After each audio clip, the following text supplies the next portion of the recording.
Welcome to this next conversation. Today we're talking about who you are being and the impact of that on the results you get.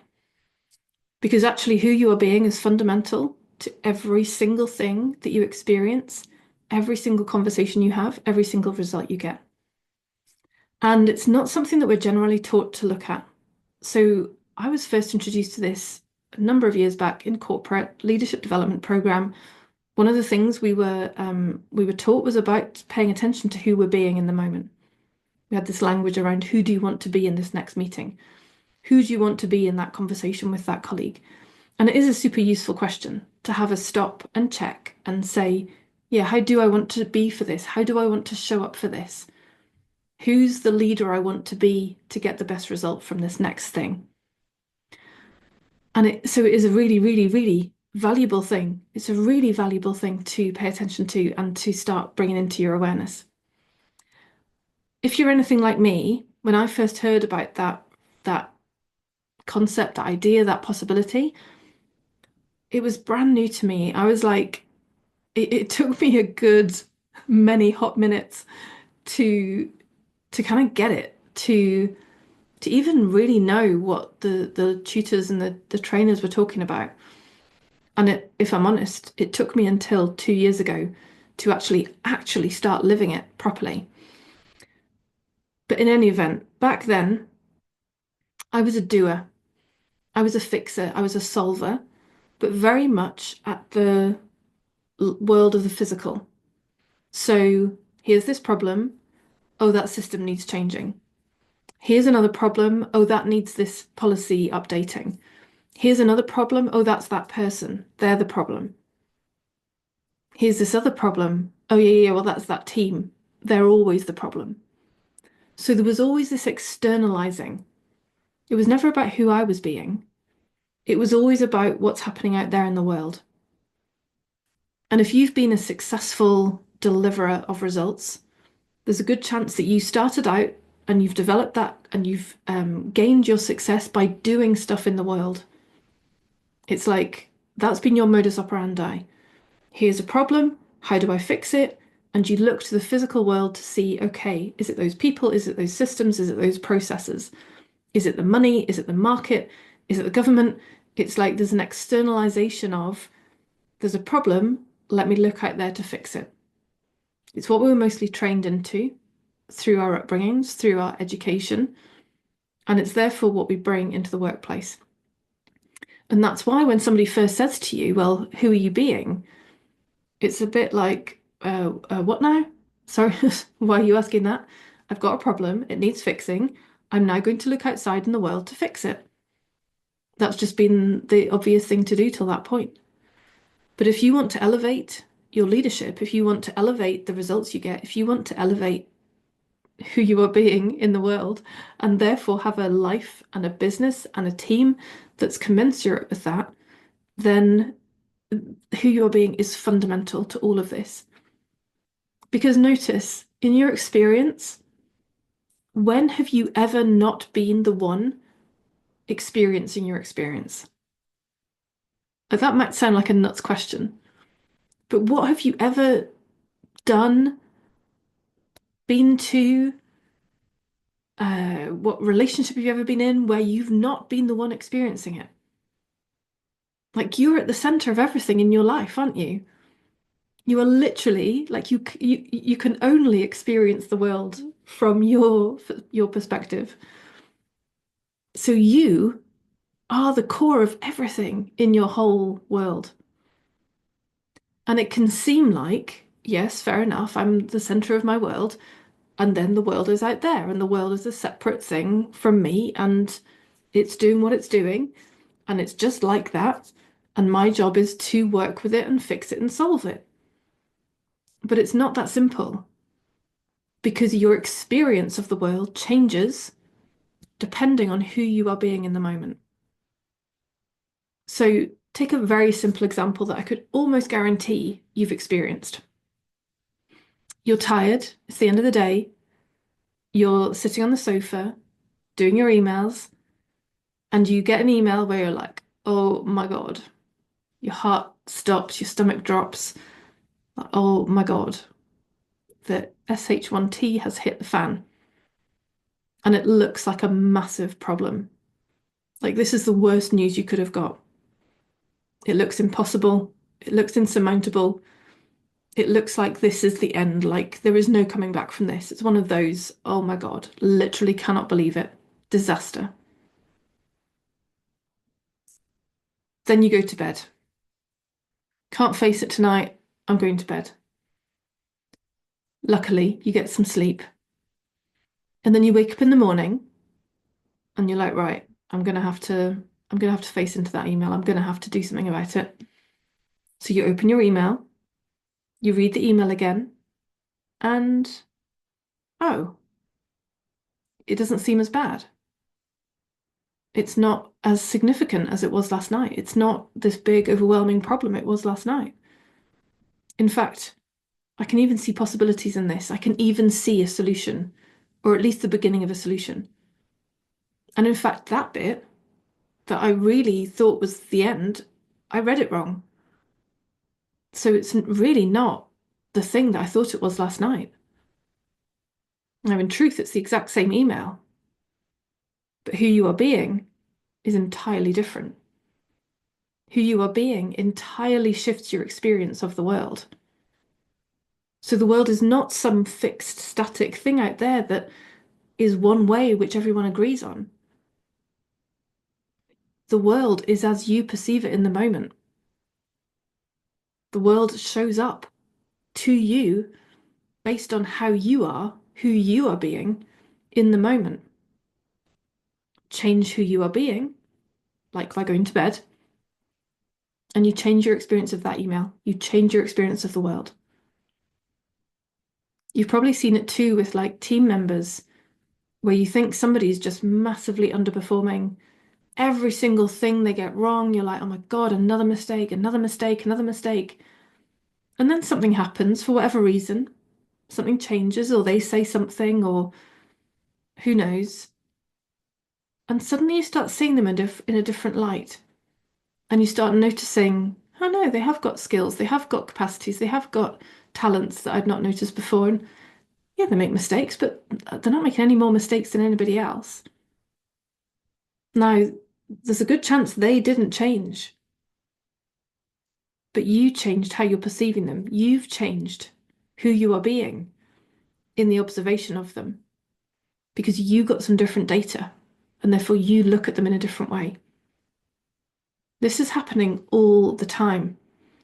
And this is why who you are being is the highest leverage point you've got to change and to making your life easier and more effective. Because change who you're being so that your pretty much baseline is the person who wakes up fresh in the morning, then your whole life gets easier, more effortless. Decisions come easier, options look clearer, mistakes happen less. And when they do, it's okay, you just own it. All of that comes from who you are being. So, how do you do this? What are your options to shift who you're being in the moment? If you can see this, that who you are being changes moment to moment, that the more okay you are in yourself, the better you feel in yourself, the better the world looks, then you start to see that who you are being is actually core to everything. And the more you're in your optimal state, the easier and better life goes. So if you're on board with that so far, let's look at how you can make that a reality. So to begin with, there are some very simple ways. It can be as simple as like the going to sleep option. Something looks massive, something looks big. Okay, I'm just going to step away. I'm going to take a minute to go for a walk, grab a coffee, have a rest, walk the dog, uh, go, I don't know, draw a picture, go just do a different task, and then come back to the thing again, or go to sleep. Something that just gets you away from the thing. You get to shift your state, And then you come back and you look at it again and you'll have fresh eyes and you'll see it differently and you'll find different ways of solving it. Easier ways, more effortless ways, ways that actually get better results faster. So there's that very simple state change kind of option. You can even ask yourself the question. So let's say you were going into a big meeting. Okay, who do I want to be in this meeting? How do I want to show up in this meeting? Because that prompts you to actually pause and check and go, yeah, who is the version of myself I want to be? How do I want to show up for these people?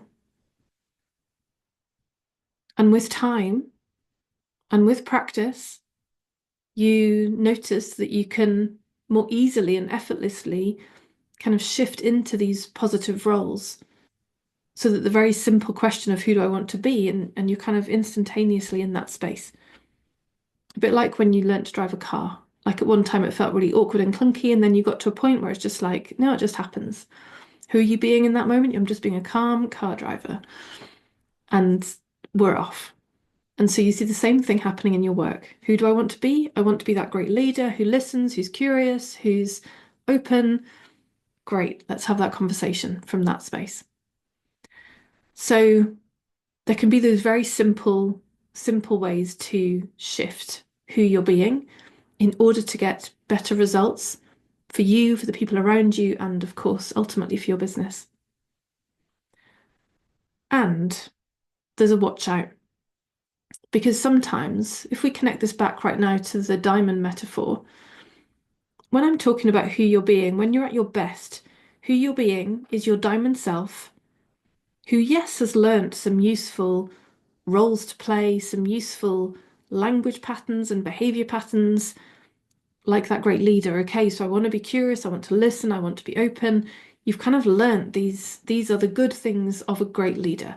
These are the kind of qualities, the behaviors, the traits of a great leader. So it can be as simple as I am my diamond self. I'm now going to adopt these qualities in order to be the person I want to be for this next conversation.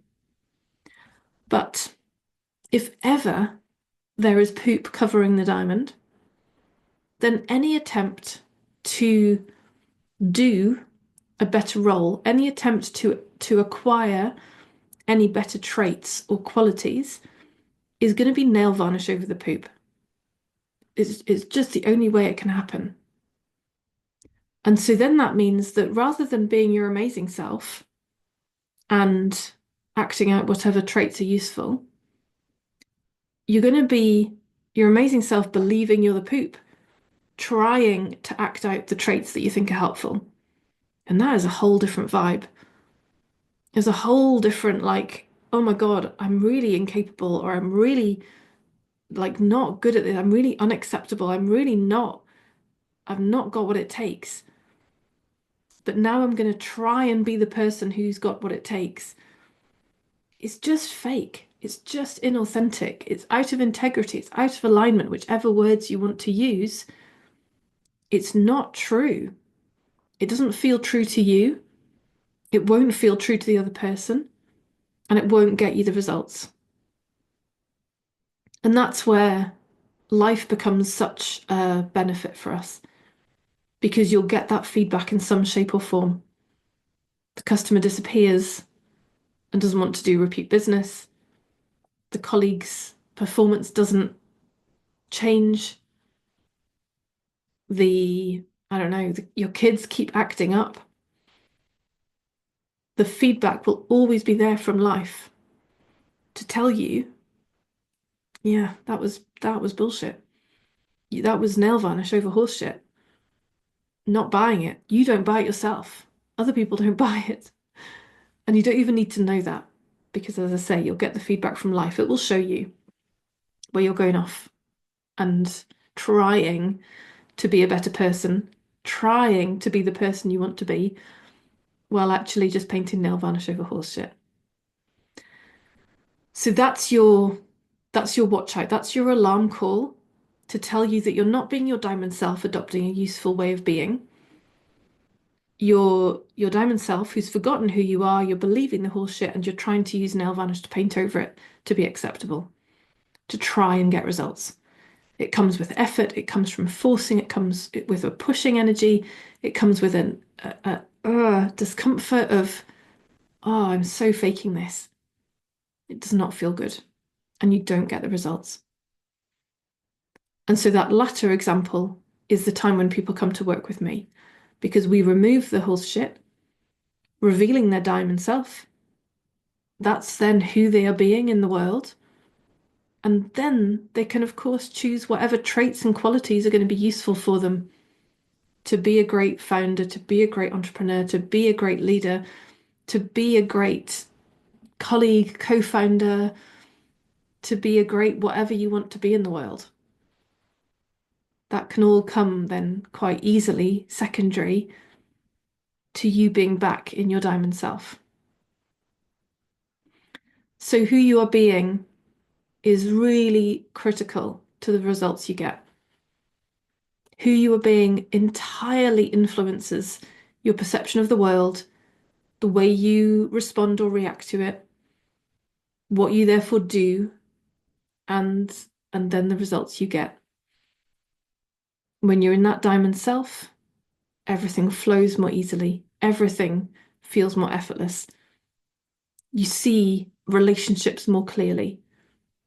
You see dynamics more easily. You see your part and their part more easily. And you make much better decisions from that place. The minute you're in the vibe of horse shit and painting nail varnish, then everything gets stickier. Everything gets harder work.